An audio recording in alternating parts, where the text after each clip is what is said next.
Do you want to know how to make candy ears? Well, today's your lucky day. You have to make sure you use clear elastic for this because it's a lot sturdier. Per ear, I used about 1.5 of the length for both my arms.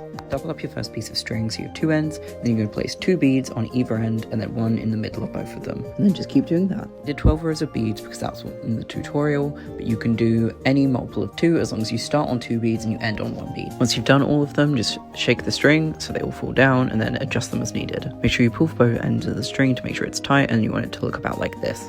From here, you're going to thread one of the ends of the string through the bead below it on that side of the ear. From here, you're going to start adding on beads. You're going to want to make sure it's the same color as the bead it's going into if it's striped. Then you just put the bead on, pull the string through, put the bead on, pull the string through until you get to the bottom of the ear. From there, you're going to loop the string through the bottom bead, put a bead on, and then you're going to bring it back on that bead that you just put on, but make sure you add a bead to the bottom. Make sure you keep the string tight for every bead you add.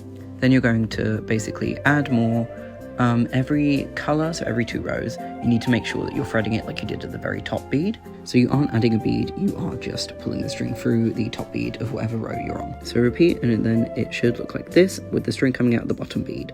Then you repeat all of that for the other side of the ear. It should end up looking like this. If it doesn't, don't worry, it took me a few tries to be able to get the pattern down. Then what you're going to do is you're going to thread what is left of the string up through the ear. This is what makes it curved.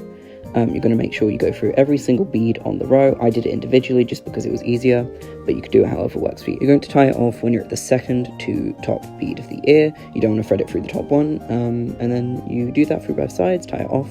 Do it again so you have 2 ears. I'd recommend using a bigger headband than I am. This is just for demonstration. On the second bead in of the bottom row, you're going to thread some string through that and then the bead next to it, and then put that through the 3rd bead in and then through the 4th so it looks like this. Then all you do is do that for the other side of the ear, tie it onto the headband, make sure you tighten it so it doesn't fall. Then you're done, you have your own pair of ears.